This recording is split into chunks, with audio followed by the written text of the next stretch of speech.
Welcome to Practical Ideas for Growth. I'm Sarah Dobek. I'm the founder and president of Innovatus Consulting. And today I am joined by one of my colleagues, Katie Renault, who is one of our advisors. Katie, please say hello to everybody. Hi, I'm looking forward to our conversation today.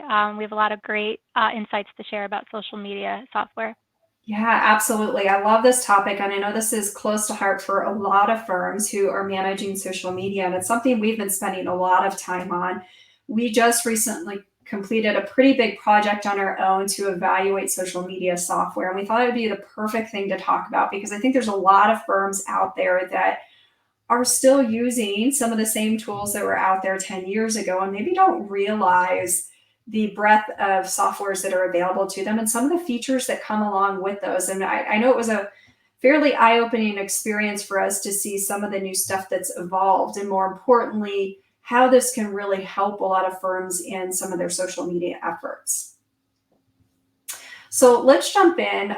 Let's talk a little bit about the value of this. I know there's a lot of firms that are still doing social media in a very manual way, but Katie, you led a lot of these efforts on research with us and implementation, and do that also with our clients. So, what do you see as the value in having software like this to help manage your social media accounts?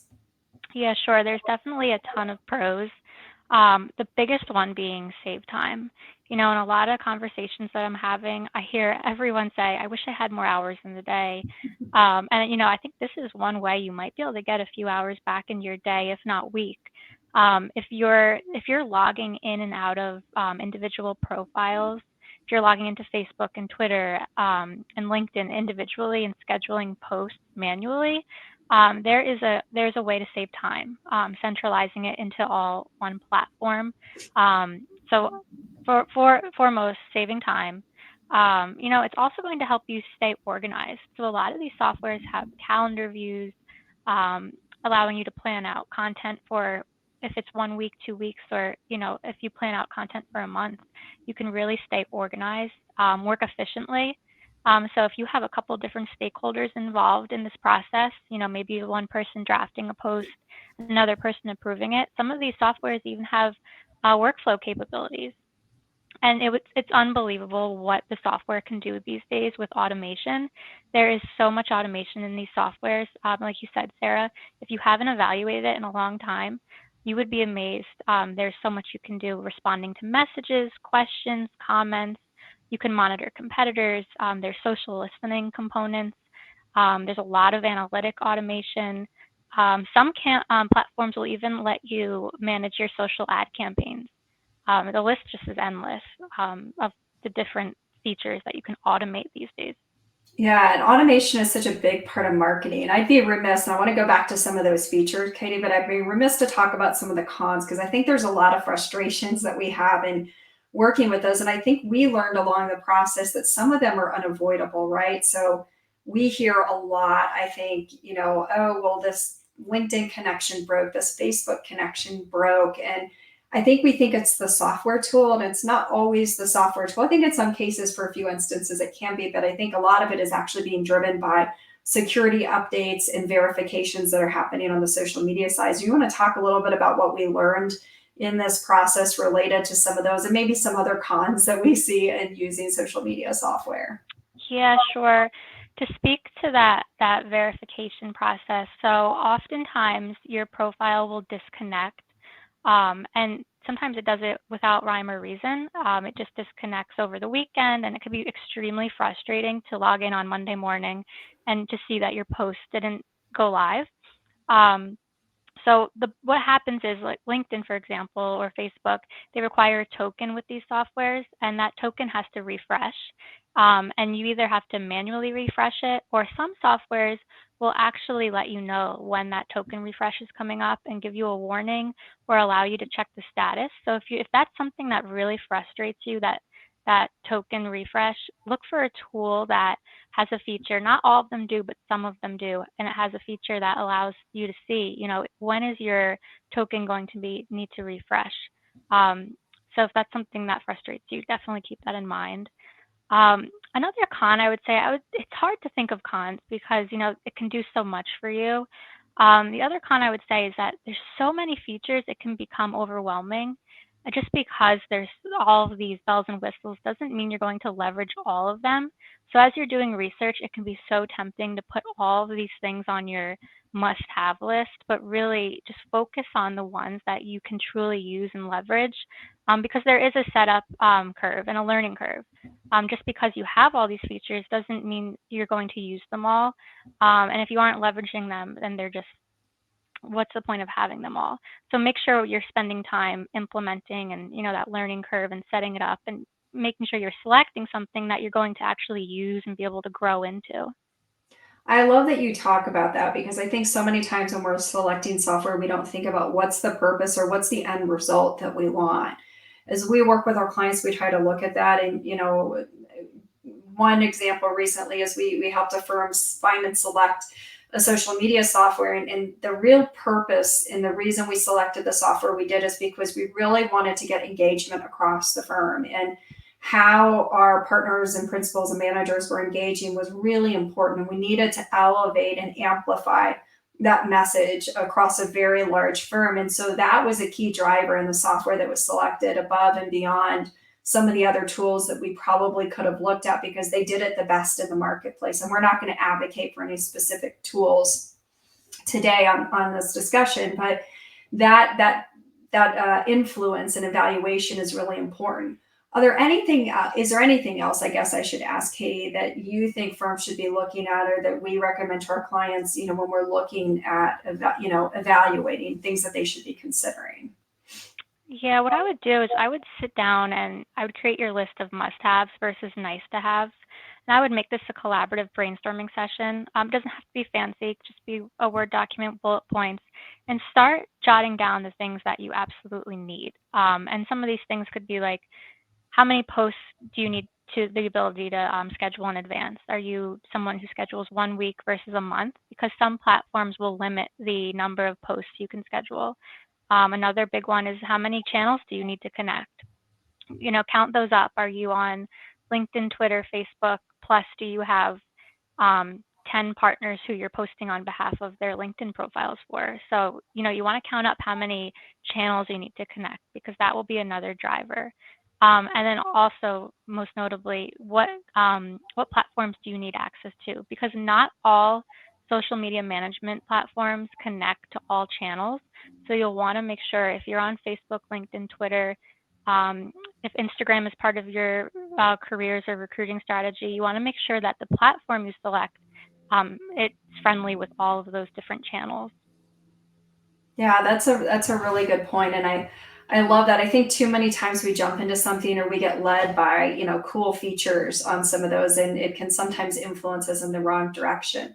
I know you mentioned earlier a lot of some of the cool features that are available in the software. Are there any kind of trending features that you noticed as you evaluated these that maybe our audience doesn't know about or should be paying attention to? Yeah, there's a lot of new features out there. Um, so one of them being, so if video is part of your strategy, some of these softwares will allow you to upload a video and customize the thumbnail. If that's something that's important to you, that's not available in every platform. So that is something you might want to have in your must-have list versus your nice-to-have list. Scheduling the first comment after you schedule a post. If you want to put hashtags or a link in that first comment and you want to automate that process, some of the platforms allow you to do that. Um, it's amazing, some of these platforms have machine learning or artificial intelligence tools that suggest copywriting, how to make copy sound more engaging, suggest hashtags, suggest content based on your on what you've posted in the past. There's customized workflow.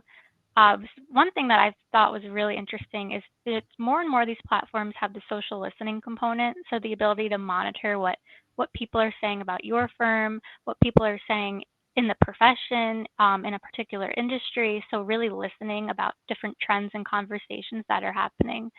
So those are some of the main ones I'm seeing, but again, there's so many.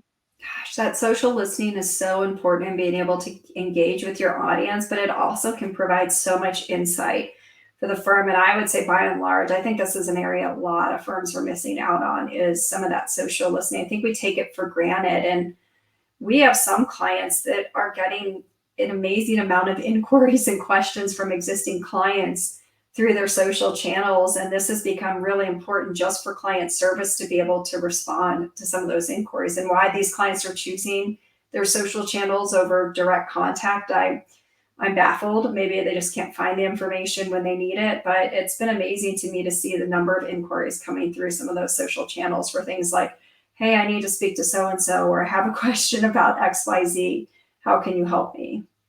Yes, and those are opportunities you don't want to miss. And if you're manually logging into each profile to catch them, it's more likely you're going to miss one, and that's something you certainly don't want to miss. So that's one great way to centralize everything into one platform, and you can respond right in the social media management software. Yeah, absolutely. So when we're looking at this, are there any red flags that you should be keeping an eye out for when you are researching software?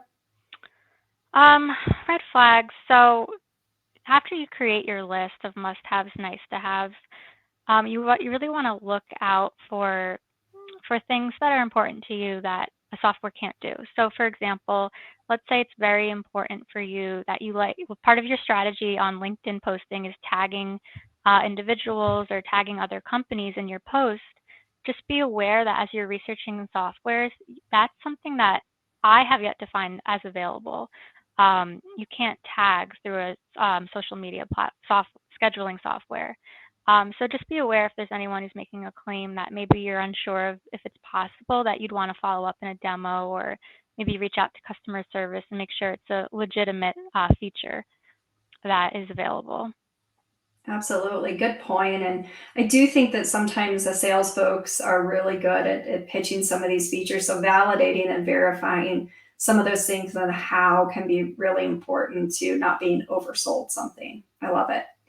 Let's talk analytics, because we know with social media that we perform at. One of our experiences, I think, has been that the analytics sometimes aren't always reliable. And we did a lot of digging on analytics as we were looking at software and doing demos in understanding where they were pulling their analytics from. Because as anybody that's looked at this knows that whatever we get through those platforms can look very different than what we get through Google Analytics, and even the self-reporting features of what each platform is providing. And so, we know how powerful analytics can be. So can you talk a little bit more about, what were some of the things that you should be looking for, questions maybe we should be asking to better understand this as we evaluate some of those things in these social platforms, or what to expect on analytics?